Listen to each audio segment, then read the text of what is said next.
Szanowni Państwo, serdecznie witam Państwa w Zamku Królewskim w Warszawie. Znajdujemy się we wspaniałej sali Biblioteki Królewskiej, gdzie prezentujemy obecnie wystawę Gabinet Sztuki Europejskiej, arcydzieła z Narodowego Muzeum Sztuki imienia Bohdana i Warwary Hanenków.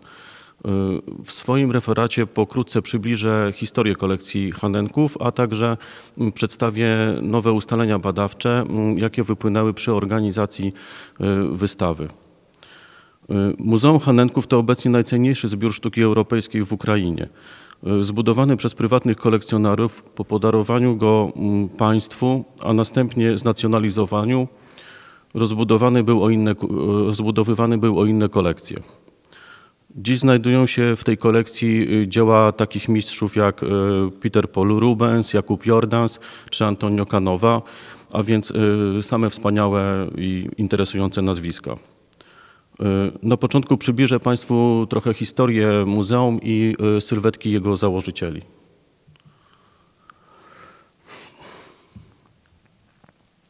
Bogdan Hanenko pochodził ze starego rodu kozaków zaporowskich i był prawnikiem, filantropem i kolekcjonerem dzieł sztuki. Z czasem doszło też takie zamiłowanie jego do archeologii, ale takiej archeologii związanej z Kijowem, gdyż była to rodzina związana głównie z tym miastem. W 1871 roku Bogdan Hanenko kończy prawo w Moskwie i zostaje zatrudniony w służbie państwowej w Sankt Petersburgu. I tam w Petersburgu poznaje takie całe środowisko prawników, całą taką elitę miasta, a jednocześnie poznaje ich kolekcję i rodzi się taka myśl, że jeżeli tylko będzie miał jakieś większe pieniądze, to będzie zbierał dzieła sztuki. On tam po prostu zwiedza te kolekcje, odwiedza bogatych ludzi i widzi, że taka kolekcja to jednocześnie buduje też prestiż osoby, która ją posiada. W 1874 roku Bogdan poślubia Warwarę z rodu Tereszczenków i dzieli z nią pasje takie związane z historią sztuki, ze zbieraniem, z kolekcjonerstwem, ze zbieraniem dzieł sztuki. Co ciekawe, oni nie byli wykształceni pod żadnym takim kątem historyczno-artystycznym, po prostu to była ich pasja. Tutaj chciałbym kilka słów poświęcić Warwarze Hanenko, która pochodziła ze znamienitej rodziny Tereszczenków. To była bardzo taka ważna i zasłużona dla Kijowa rodzina. Brat jej ojca, Fedyr Tereszczenko, był właściwie założycielem potęgi rodu Tereszczenków. To był taki ród baronów cukrowniczych. W 1887 roku Fedyr podpisał taką umowę, która gwarantowała mu sprzedaż cukru na całą Rosję, a więc no, na tym wzbogaciła się też rodzina. Ale Fedyr był też zamiłowanym kolekcjonerem sztuki wówczas współczesnej, gdy zbierał XIX-wieczne malarstwo współczesne rosyjskie i ukraińskie. Przez 25 lat zebrał w sumie 76 płócień, między innymi duży zbiór obrazów Ajwazowskiego, ale był też mecenasem sztuki. No, zapewniała mu to oczywiście duża fortuna zgromadzona z handlu cukrem. Jako pierwszy w Kijowie w 1887 roku otworzył swoje zbiory dla publiczności. Tak jak mówię, miał ponad 76 obrazów, fundował liczne instytucje artystyczne i w Kijowie zbudował swoją rezydencję w taki sposób, żeby mógł tam wieszać i pokazywać swoje obrazy. Był filantropem i był na tyle zasłużony dla miasta Kijowa, że jeszcze za jego życia ulica, przy której znajdował się jego pałac, została nazwana z inicjatywy radnych Kijowa ulicą Tereszczenki i tak się nazywa do dzisiaj. Właściwie cały ten kwartał, gdzie ten pałac się znajduje i także Muzeum Hanenków, to właściwie były posiadłości Tereszczenków.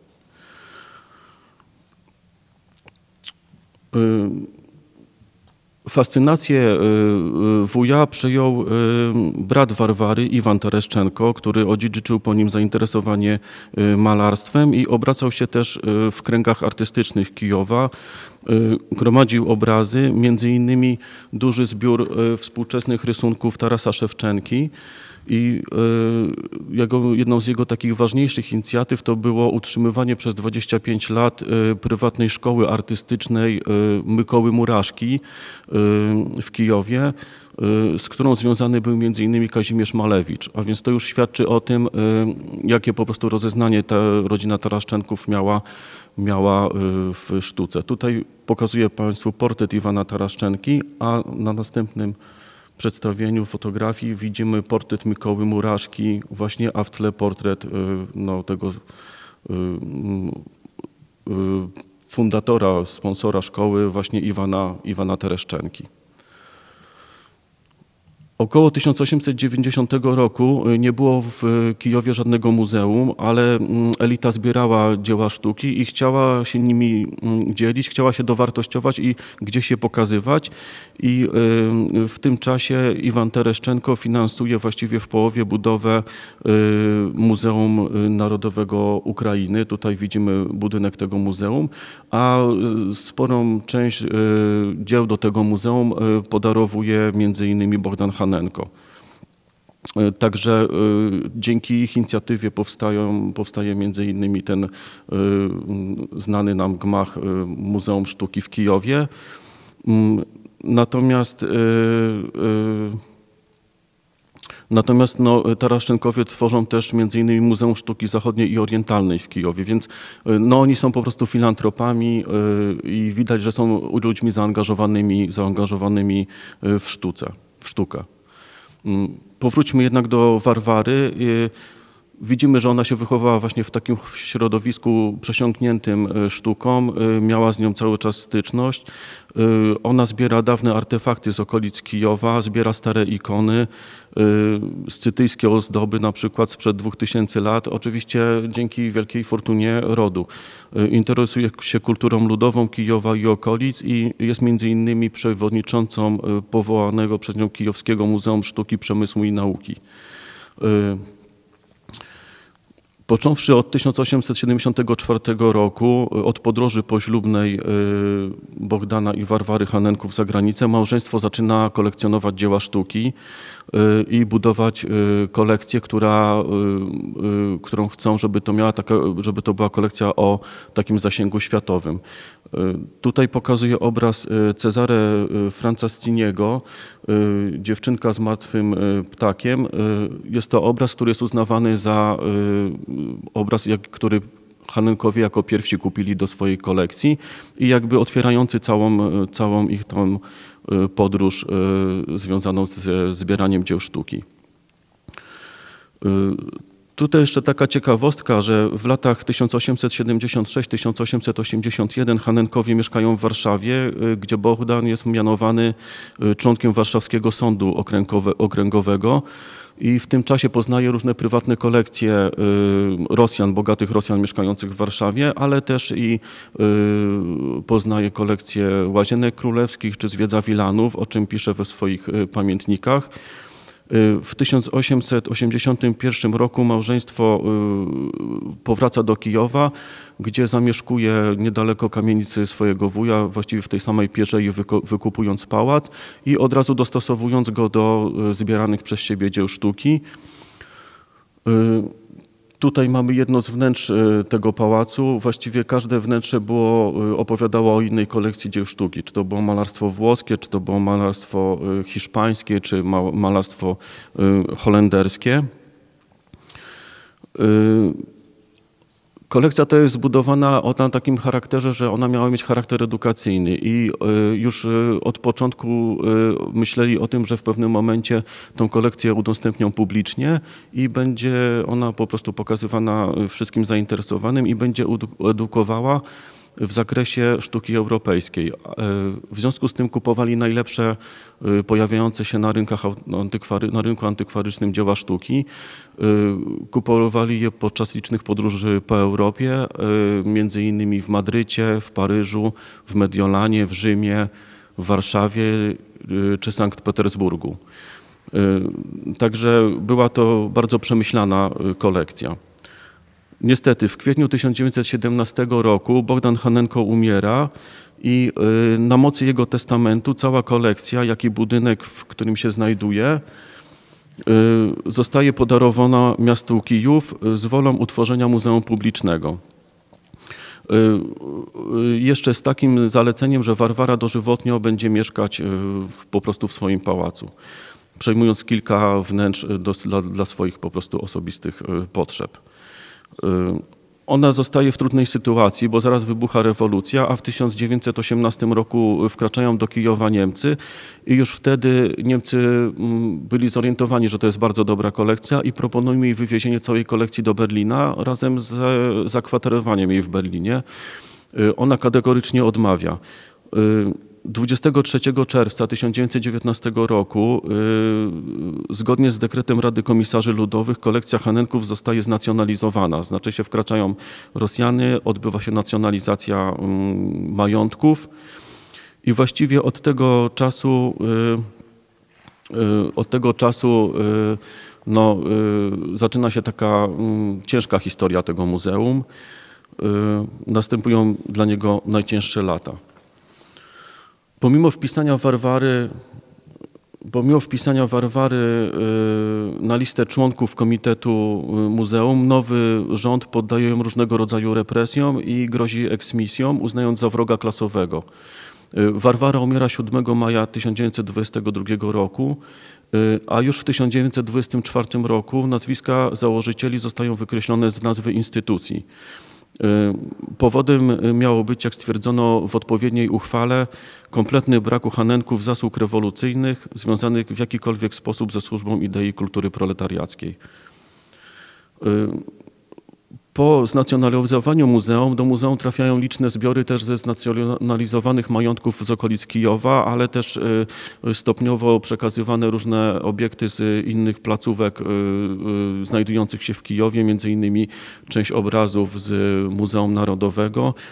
Ale w związku z tym, że muzeum podlega pod Ukraińską Akademię Nauk, w której też znajdują się obrazy, to część obrazów z Ukraińskiej Akademii Nauk trafia wtedy do Muzeum Hanenków. To są lata 20. i 30.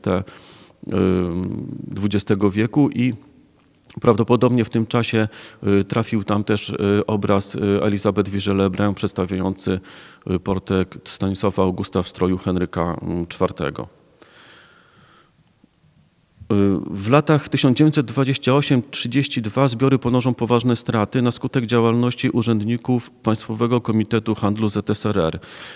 To była taka stalinowska organizacja, która wchodziła po prostu do muzeów i ściągała ze ścian co najlepsze obrazy i sprzedawała je na aukcjach na Zachodzie, w Rzymie, Berlinie czy Paryżu, finansując w ten sposób rewolucję.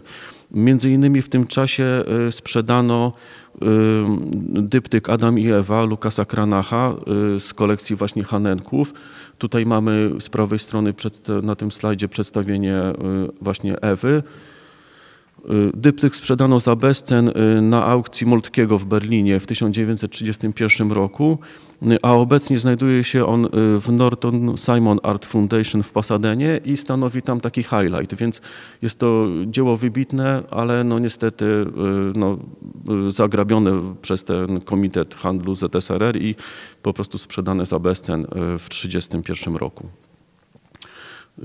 Nie sposób w tej chwili go odzyskać. Lata 1941-43 to kolejne straty dla muzeum. W czasie II wojny światowej muzeum ponosi duże straty w wyniku nazistowskich grabieży. Najcenniejszą część kolekcji udało się jeszcze w 1941 roku ewakuować do Ufy i Saratowa, jednak większość pozostałych dzieł skradziono. W wyniku II wojny światowej muzeum traci 25 000 dzieł sztuki. W 1998 roku opublikowano katalog strat muzeum zawierający zaledwie niewielką część tego, co zostało skradzione, to jest około 400 pozycji. Muzeum Hanenków do dziś prowadzi poszukiwania skradzionych przedmiotów i może się poszczycić jako jedyne właściwie w Ukrainie kilkoma sukcesami. Tutaj pokazuję obraz, pejzaż arkadyjski z nimfami i satyrem Cornelisa van Polenburga, który pojawił się na aukcji w 2000, a następnie w 2011 roku w Europie i zwrócony został w 2013 roku. Znaczy on został zablokowany na aukcji i rodzina, która nie wiedziała właściwie skąd go ma, zaproponowała Muzeum Hanenków wykupienie tego obrazu. I wykupienie to zasponsorowała Fundacja Aleksandra Feldmana i dzięki temu ten obraz powrócił na swoje pierwotne miejsce, czyli do Muzeum Hanenków. Drugim przykładem odzyskania takiego skradzionego obrazu jest obraz Kochankowie Pierre'a Goudreau, który pojawił się w 2013 roku na aukcji w Nowym Jorku i w wyniku tam działań prawnych został zwrócony w 2021 roku decyzją władz USA. Tutaj Amerykanie bardzo ładnie się zachowali, zablokowali sprzedaż tego obrazu i doprowadzili do tego, aby obraz powrócił na Ukrainę. To jest jedno z takich najważniejszych dzieł odzyskanych w ostatnim czasie przez Ministerstwo Kultury Ukrainy i przez Muzeum Hanenków. Lata 1950-90, a właściwie potem 91 do odzyskania podłości, to taki stopniowy marazm muzeum. Znaczy muzeum jest zamykane, jest remontowane, częściowo zbiory są uzupełniane przez Państwową Komisję Zakupów Ministerstwa Kultury. I po 1991 roku one są udostępniane i w tym momencie wraca też idea powrócenia do pełnej nazwy muzeum, do powrócenia do imion i nazwiska twórców tej kolekcji.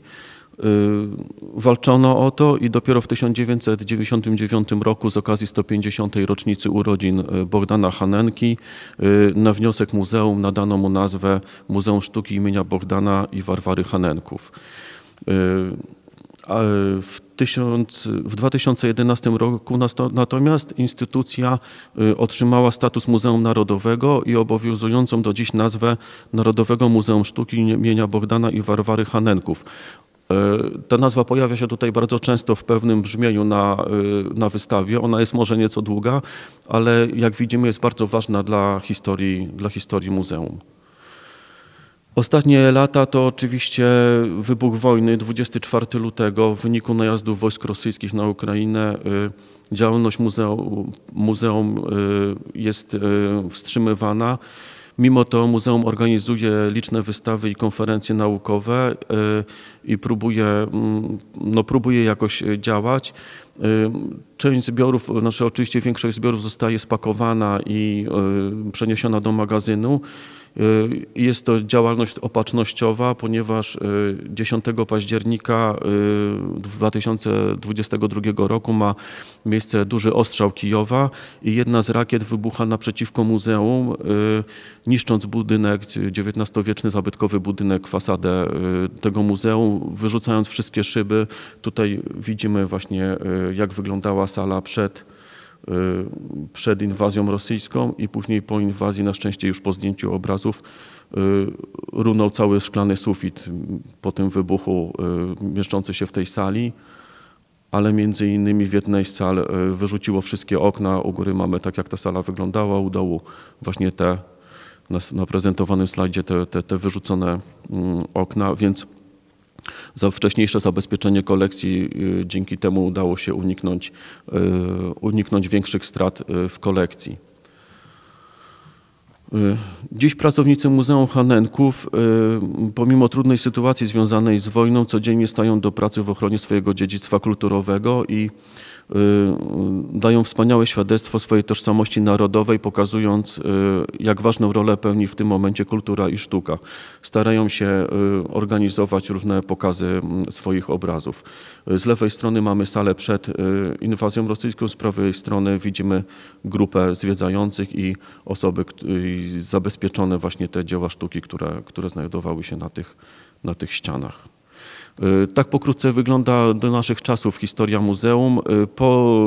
Po tym wybuchu w październiku 22 roku zwróciliśmy się do Muzeum Hanenków z pomocą i w wyniku tej pomocy zaoferowaliśmy przechowanie niektórych dzieł sztuki w naszej instytucji. I w maju 2023 roku dzięki temu udało się przywieźć 37 zupełnie unikalnych dzieł sztuki, o których teraz opowiem. Właściwie opowiem o nowych ustaleniach badawczych, które przez rok przygotowywania wystawy udało się nam odnaleźć i udało nam się teraz pokazać na tej wystawie prezentowanej w Zamku Królewskim w Warszawie.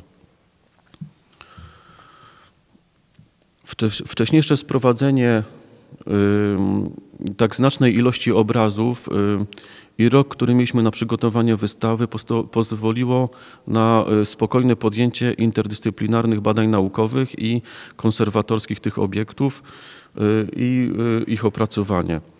Pokazywane one są po raz pierwszy w Polsce i od razu w bardzo szerokim wyborze poszerzają także naszą wiedzę badawczą na temat kolekcji Hanenków, ożywiają dyskusję merytoryczną pomiędzy badaczami z Polski i Ukrainy. Niejednokrotnie ścierają się poglądy na gruncie nowych ustaleń, atrybucji, tematyki czy datacji.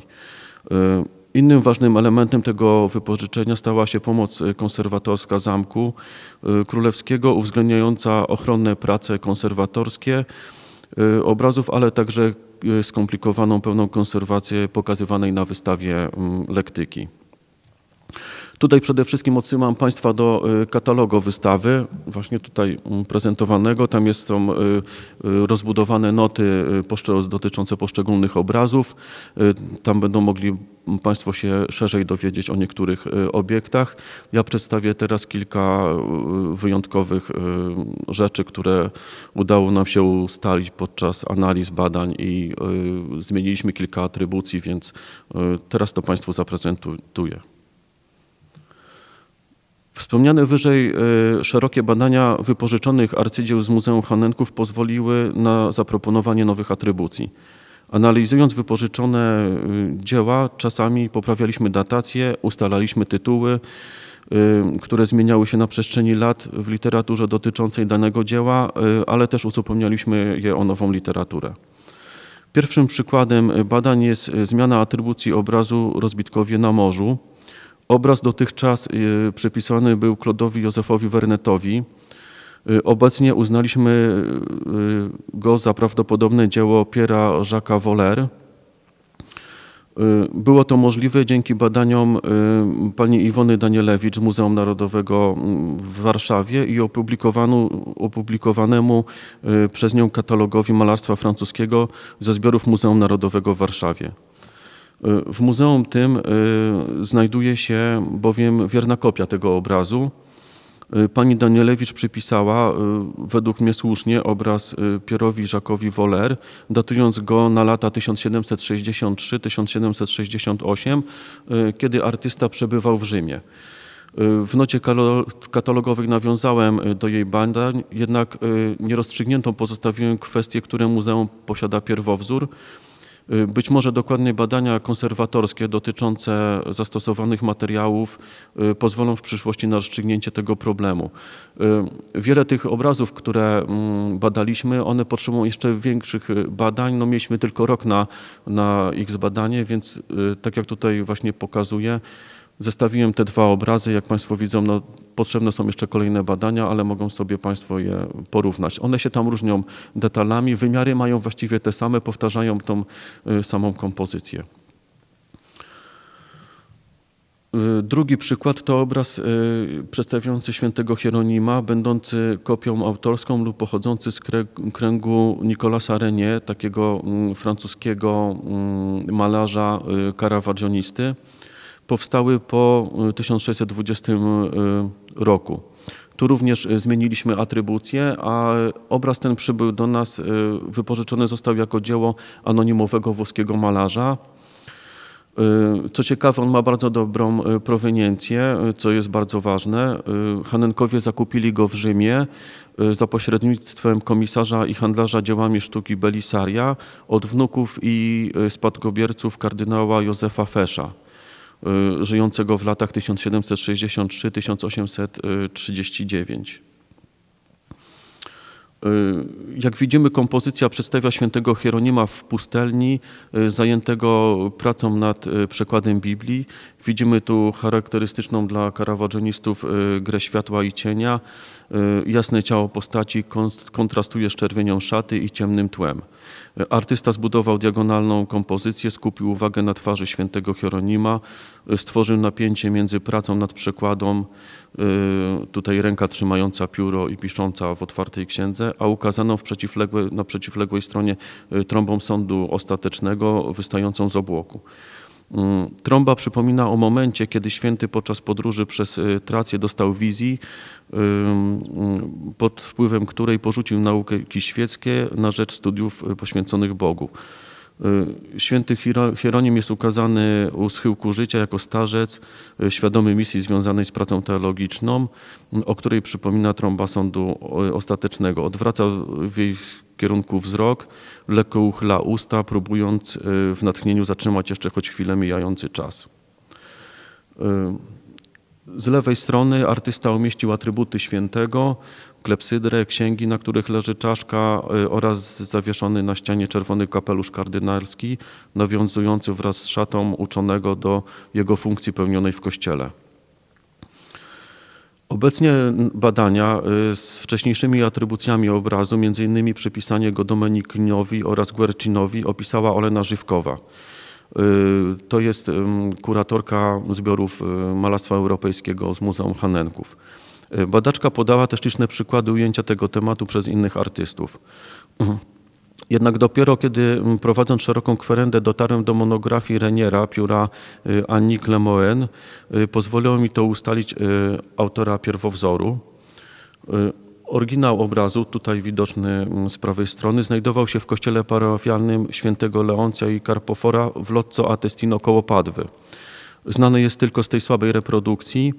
Płótno z Lozzo a Testino zostało przypisane Renierowi i datowane na lata około 1626-1628. Kompozycja na obrazie z Muzeum Hanenków została w stosunku do oryginału zredukowana, jak widzimy. Z prawej strony nie ma fragmentu białej tuniki za plecami świętego oraz reszty opadającej czerwonej szaty. U dołu kompozycja została obcięta. Widzimy, że obcięto także nogi stołu, przy którym siedzi postać, a z lewej strony stojącą z brzegu klepsydrę i brzegi otwartej księgi, w której zapis zdecydowanie różni się od pierwowzoru. Znaczy się, jest duża różnica między tym, co widzimy na obrazie z Muzeum Hanenków, a tym oryginałem, który znajdował się w tym kościele koło Padwy. Obraz, tak jak mówiłem, został skradziony, natomiast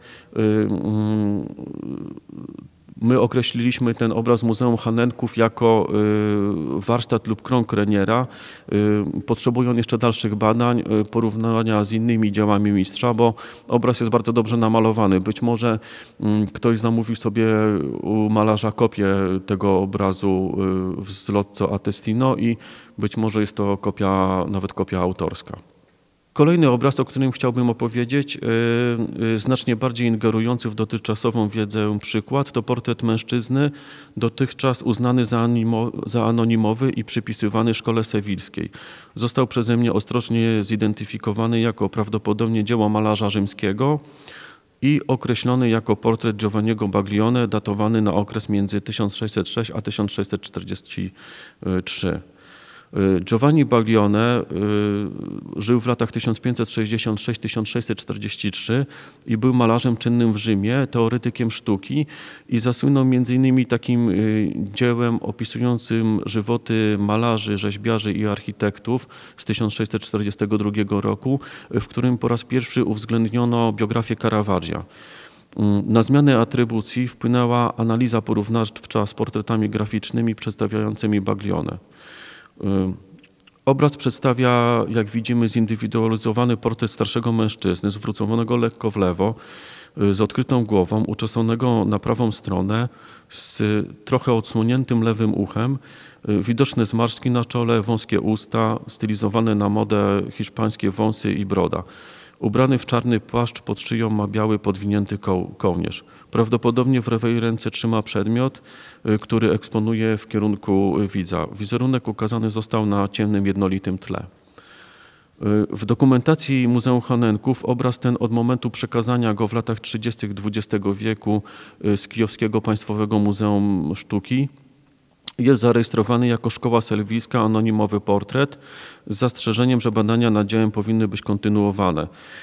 W tym czasie do Muzeum Hanenków trafiła właśnie z tej instytucji taka grupa obrazów nazwanych obrazami hiszpańskimi i część z nich nie była do tej pory badana. Dlatego przy okazji właśnie prezentowanej wystawy podjąłem się takiego zadania ustalenia jakichś pierwowzorów związanych z tym obrazem. Trudno jednak zauważyć w tym obrazie cechy malarstwa sewilskiego. Przedstawiona bardzo szczegółowo twarz portretowanego przywodzi raczej na myśli obrazy holenderskie, jednolite ciemne tło, czy hiszpańska tak zwana kozia bródka była w okresie powstawania tego wizerunku popularna w całej Europie. Możemy tutaj przywołać wiele analogii, między innymi obrazy wykonywane przez Antona van Dycka, w tym jego autoportret z około 1628-29 roku. Innym przykładem jest autoportret graficzny znanego rysownika Claude'a Mellana. To jedynie utwierdza nas w przekonaniu, że charakterystyczna hiszpańska bródka jest po prostu typowa dla XVII-wiecznej mody europejskiej.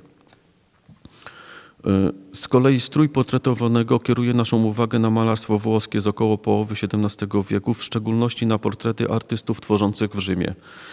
Na rysunku Ottavia Leoniego z około 1621 roku, tutaj ukazanym z prawej strony, przedstawiającym Caravaggia, artysta został ukazany w podobnym jak na omawianym obrazie ujęciu. Zwrócony w lewo, spoglądający na wprost, ze zmierzwionymi włosami, bródka właśnie taka przycięta na modłę hiszpańską, w płaszczu z białym kołnierzem na neutralnym tle. Również innego artysty, Gianna Lorenzo Berniniego z około 1623 roku, znajdujący się w Galerii Borghese, wykazuje cechy kompozycji zbieżne z Muzeum Hanenków. Dla malarstwa hiszpańskiego nietypowy jest także układ białego kołnierza z obrazu Hanenków, gdzie zazwyczaj w malarstwie hiszpańskim był on bardzo sztywny, przypominał płaską kartkę papieru podłożoną pod brodę, jak na portretach z około 1630 roku namalowanych przez Francisco Pacheco. Charakterystyczny gest portretowanego, wskazującego na siebie, pojawia się często w malarstwie. Ciekawym włoskim przykładem jest tutaj obraz Tiberia Tinellego z 1638 roku, tutaj ukazany po prawej stronie, przedstawiający Karla Ridolfiego, włoskiego malarza i biografa artystów, bardzo zbliżony kompozycyjnie do obrazu z Muzeum Hanenków. Widzimy właściwie ten sam zwrot, podobne szaty, podobne tło, podobny gest postaci. Ostatnie interesujące nawiązanie do opisywanego portretu to rycina Ottavia Leoniego, wspomnianego już przy portrecie Caravaggia. Rycina z 1625 roku, ukazująca Giovanniego Baglione, jak wspomniałem, jednego z pierwszych biografów Caravaggia. Na obu przedstawieniach, tym z Muzeum Hanenków i rycinie Leoniego, zachodzą liczne podobieństwa portretowanych. Jak się tutaj bliżej przyjrzymy, tu mamy takie zestawienie i też ta rycina jest w lustrzanym odbiciu, żeby było łatwiej Państwu porównać. Zachodzą tu takie podobieństwa jak właśnie w rysunku oczu, brwi, nosa, sposobu uczesania, ułożenia wąsów zachodzących lekko na wargę przy kącikach ust oraz charakterystyczna hiszpańska bródka mogąca dawać pewność, że mamy do czynienia z tą samą osobą. Zestawiając portrety graficzne włoskiego artysty z obrazem z Muzeum Hanenków, możemy z dużym prawdopodobieństwem stwierdzić, że na obrazie kijowskim ukazano Giovanniego Baglione. Oczywiście ja tutaj dałem też jeszcze ze znakami zapytania, bo dalsze badania powinny być nad tym dziełem prowadzone, ale no jest to, wydaje się, dosyć dobra analiza i przykład, który właściwie można być pewnym, że przedstawia właśnie tego artystę. W ostatniej części chciałem opowiedzieć o najcenniejszych odkryciach związanych z przygotowywaniem tej wystawy i o obrazach, na które chciałbym, żeby Państwo zwrócili szczególnie uwagę, odwiedzając naszą ekspozycję na Zamku Królewskim w Warszawie. Są to obrazy pochodzące z Galerii Stanisława Augusta. Uważam, że najwspanialszym osiągnięciem związanym z badaniami proweniencyjnymi obrazów Hanenków jest zidentyfikowanie dwóch z nich jako pochodzących z dawnej kolekcji króla Stanisława Augusta. Pierwszy obraz to pejzaż z wodospadem z prawej strony Jeana Baptista Pillemont. Drugi to Bacchus i Ariadna przypisywany Louisowi de Boulogne. W skrócie przedstawię historię tego odkrycia. Zidentyfikowanie tych dwóch dzieł jako pochodzących z Galerii Obrazów Stanisława Augusta było możliwe dzięki złożonej pracy kilku naukowców z różnych placówek muzealnych, którzy chętnie podzielili się swoją wiedzą i dotychczasowymi niepublikowanymi badaniami.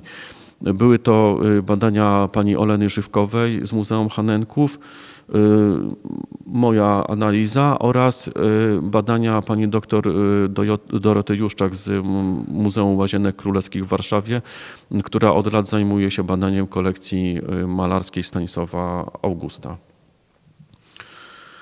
Pierwszy obraz przedstawia charakterystyczny dla twórczości Pillemont pejzaż idealny, skomponowany ze starannie dobranych elementów, tradycyjnie stosowanych do wykreowania efektu malowniczości.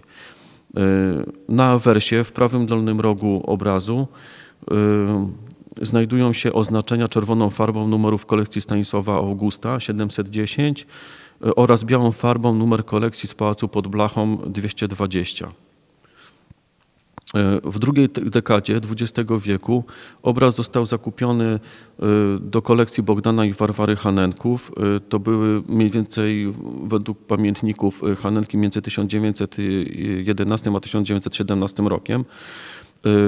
Został kupiony jako wodospad w Tivoli autorstwa Claude'a Józefa Verneta. W niepublikowanej części wspomnień Bogdana Hanenki zasugerował on też, że obraz może być dziełem Williama Marlowa. Nasza przygoda z tym obrazem zaczęła się od trafnego przypisania przez Olenę Żywkową obrazu Jeanowi Baptistowi Pillemont. Od razu pomyślałem, że może warto zestawić ten obraz z innymi dziełami tego malarza znajdującymi się na Zamku Królewskim w Warszawie, a pracującego na zlecenie Stanisława Augusta. Sprawdzając wymienione w inwentarzu Galerii Królewskiej obrazy tego autora, zorientowałem się, że jeden z opisów odpowiada kompozycyjnie wypożyczonemu dziełu. Zbieżne były również wymiary i numer w inwentarzu, z którym go powiązałem po oględzinach dzieła. Znaczy, jak pani Olena Żywkowa przypisała ten obraz Pillemontowi i to poszedłem do magazynu, przyjrzałem się mu i zobaczyłem właśnie, że znajdują się na nim te numery. Odnalazłem je w książce Galerii Stanisława Augusta autorstwa Tadeusza Mańkowskiego, która potwierdza atrybucję i pochodzenie płótna. Tam funkcjonują one, tutaj mamy te dwa opisy, ponieważ to była para, funkcjonują one właśnie jako dzieła Pillemont. Zgadzają się wymiary podane przez autora oraz tytuły. Co ciekawe, były to właśnie dwa obrazy, co wiem dzięki badaniom dr Doroty Juszczak. Numer 710 prezentowany na wystawę i uważany nadal za zaginiony numer 715 przedstawiający pejzaż z wodospadem z lewej strony. Para tych obrazów wisiała w muzeum w Łazienkach Królewskich w Warszawie.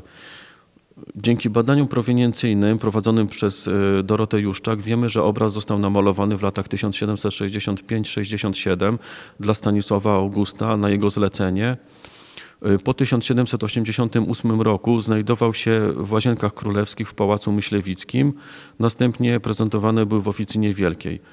W 1798 roku przeszedł na własność księcia Józefa Poniatowskiego, a około 1804 roku zdobił pałac pod blachą, stąd ten biały numer 220 znajdujący się na licu obrazu.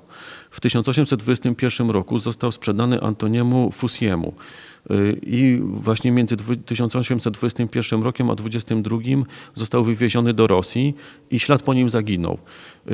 Wówczas w tych latach Antoni Fusi kupił bardzo dużą część obrazów Stanisława Augusta i jak one wjechały w Rosję, tak ślad po nich zaginął. Niektóre z nich odnajdywane były w Petersburgu. Były takie też pomysły, że może po prostu gdzieś po drodze ten nabywca został napadnięty i te obrazy zostały spalone, zrabowane mu, zniszczone. Tylko nieliczne jakieś obrazy z tej partii, która właśnie wtedy została sprzedana Fusiemu, wypływają właściwie w Petersburgu. Ten obraz w latach między 1911 a 1917 został zakupiony przez Bogdana Hanenkę, prawdopodobnie w Petersburgu. I no jest to dosyć takie odkrycie, bo właściwie przez 200 lat nie było wiadomo, gdzie te obrazy się znajdują i dopiero teraz na tej wystawie okazało się, że dwa z nich przywieźliśmy właśnie z Muzeum Hanenków w Kijowie. Oczywiście po odkryciu tej pierwszego numeru od razu przyjrzałem się innym wypożyczonym dziełom i wtedy okazało się, że na jednym z tych wypożyczonych obrazów, drugim obrazie, o którym chcę teraz opowiedzieć, znajduje się także cyfra królewska. Jest to obraz Bacchus i Ariadna przypisywany Louisowi de Boulogne. Powstały przed 1733 rokiem z królewskim czerwonym numerem inwentarza 253. W inwentarzu Galerii Króla występuje jako dzieło anonimowe i w katalogu tam Mańkowskiego właśnie został w ten sposób opisany. Tutaj z prawej strony mamy opis tego obrazu. Olena Żywkowa, kuratorka malarstwa europejskiego z Muzeum Hanenków, przypisała go właśnie Louisowi de Boulogne. Najnowsze badania dr Doroty Juszczak wskazują, że obraz należał do cyklu 4 przedstawień ukazujących sceny z Metamorfos Owidiusza. Pozostałe przedstawienia to była Zemsta Latony, Jowisz i Kalisto, prezentowany Bacchus i Ariadna oraz Narodziny Adonisa. Pierwotnie obrazy były prezentowane w sali Rady na Zamku Królewskim w Warszawie. Obecnie dwa obrazy z tej serii, Zemsta Latony i Narodziny Adonisa, uznaje się nadal za zaginione. Trzeci obraz, Jowisz i Kalisto, znajduje się w zbiorach Muzeum Narodowego w Warszawie, tutaj ukazany z prawej strony i no, potrzebuje konserwacji, ale jest on jedną z części tej serii. Natomiast czwarty to właśnie opisywane przeze mnie dzieło z Muzeum Hanenków. Dzięki badaniom Doroty Juszczak mamy teraz pewność, że cykl jest jednolity stylistycznie po zestawieniu właśnie tych dwóch obrazów i tworzył go na pewno ten sam artysta francuski. Odkrycie tych dwóch obrazów, Bacchus i Ariadna i pejzaża Pilemon, można uznać za swego rodzaju sensację, zważywszy na bardzo ograniczony dostęp do kolekcji wschodnich, głównie znajdujących się w Rosji, gdzie trafiła znaczna ilość płócień ze zbioru Stanisława Augusta. W kontekście przedstawionych przeze mnie odkryć naukowych można stwierdzić, że zasadne było wcześniejsze wypożyczenie zbioru Muzeum Hanenków w Kijowie w celu jego prezentacji, ale też naukowego opracowania.